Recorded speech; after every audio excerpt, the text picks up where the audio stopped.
নমস্কার, এই মুহূর্তের বিগ ব্রেকিং অফিসিয়ালি আপডেট নিয়ে বন্ধুরা চলে এসেছি। জিডিএস এর তরফ থেকে অফিসিয়ালি রেজাল্ট বন্ধুরা জাস্ট কিছুক্ষণ আগে কিন্তু বন্ধুরা প্রকাশিত হয়ে গেল। জিডিএস এর ফার্স্ট মিনিট লিস্ট কিন্তু বন্ধুরা জাস্ট কিছুক্ষণ আগে কিন্তু প্রকাশিত হয়ে গেছে। ডিটেলস আমি সমস্ত আমি পরপর তোমাদের কিন্তু দেখাবো কিভাবে তোমরা এখান থেকে পিডিএফটি বা লিস্টে তোমরা ডাউনলোড করতে পারবে, কেমন কি কাট আপ গেল এবং পাশাপাশি কোন কোন ডকুমেন্টস তোমাদের এখানে প্রয়োজন হবে ডিবির সময়। ঠিক আছে, তোমাদের ডিবির ডেটও কিন্তু দিয়ে দিয়েছে, সমস্ত দেখে নাও পরপর।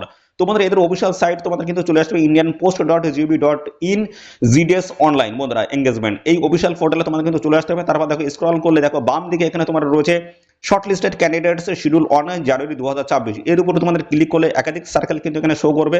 এর মধ্যে চলে যাবে একদম ওয়েস্ট বেঙ্গল সার্কেল একদম নিচে, দেখো এর উপরে ক্লিক করবে, দেখো এখানে shortlisted candidate, list of shortlisted candidate, এর উপরে যখনই ক্লিক করবে তোমাদের লিস্টটা কিন্তু তোমাদের সামনে কিন্তু ডাউনলোড হয়ে যাবে। তো এখান থেকে আমি সমস্তটা তোমাদেরকে আমি পরপরে আমি দেখিয়ে দিচ্ছি। লিস্টটা তোমরা কিন্তু এইভাবে কিন্তু পেয়ে যাবে। এখান থেকে তোমরা সমস্তটা কিন্তু চেক করতে পারবে। একদম লেটেস্ট অফিসিয়ালি আপডেট বা লেটেস্ট রেজাল্ট কিন্তু তোমরা দেখতে পাচ্ছ, সরাসরি দেখতে পাচ্ছ আমাদের এই বঙ্গ চাকরি ইউটিউব চ্যানেলের মাধ্যমে তোমরা কিন্তু সরাসরি দেখতে পাচ্ছ বন্ধুরা। এখান থেকে তোমাদের কাট আপ কেমন কি গেল সেটাও আমি দেখিয়ে দিচ্ছি। তো দেখো আমাদের ওয়েস্ট বেঙ্গল সার্কেলের কাট আপ কেমন কি গেছে। দেখো এখানে ওয়েস্ট বেঙ্গল একদম নিচের দিকে দেখতে পাচ্ছ কিন্তু নেমেছে, দেখতে পাচ্ছ এখানে 96 নেমেছে ইউআর ক্যাটাগরি, ওবিসি ক্যাটাগরি দেখো 95 নেমেছে, আর এখানে ইডব্লিউএস ক্যাটাগরি 90 কিন্তু নেমেছে কাট আপ। এরপরে দেখো তোমাদের রয়েছে এসসি ক্যাটাগরির 93 কিন্তু কাট আপ নেমেছে, আর এসসির পরে রয়েছে দেখো এখানে এসটি ক্যাটাগরি 88 নেমেছে এবং পিডব্লিউবিডি 85 কিন্তু এরকম কিন্তু কাট আপ কিন্তু নেমেছে।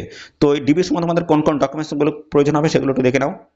তো বন্ধুরা দেখো এখানে তোমাদের প্রথমে কিন্তু ডকুমেন্টস ভেরিফিকেশন হবে, তারপর মেডিকেল ফিটনেস চেক হবে, তারপরে ফাইনাল অ্যাপয়েন্টমেন্ট তোমরা কিন্তু পেয়ে যাবে। তো দেখো তোমাদের কিন্তু ডিবির সময় কিন্তু এই সমস্ত ডকুমেন্টগুলো তোমাদের কিন্তু প্রয়োজন হবে। দেখো মাধ্যমিক কিন্তু মার্কশিট প্রয়োজন হবে, আরএনএ প্রুফ হিসেবে আধার কার্ড আই কার্ড তোমরা প্রোভাইড করবে, কাস্ট সার্টিফিকেট কিন্তু দিতে হবে এবং পাশাপাশি রয়েছে রেসিডেন্ট সার্টিফিকেট, এটা কিন্তু তোমাদের পঞ্চায়েত এবং পাশাপাশি বিডিওর তরফ থেকে তোমরা কিন্তু এই সার্টিফিকেট তোমাদের কিন্তু নিতে হবে। এই সমস্ত ডকুমেন্টস নিয়ে তোমাদের যেতে হবে ডিবির দিন। ডিবি তোমাদের কিন্তু হয়ে যাবে 23শে মার্চ 2026, এই ডেটে তোমাদের কিন্তু ডিবি কিন্তু হয়ে যাচ্ছে।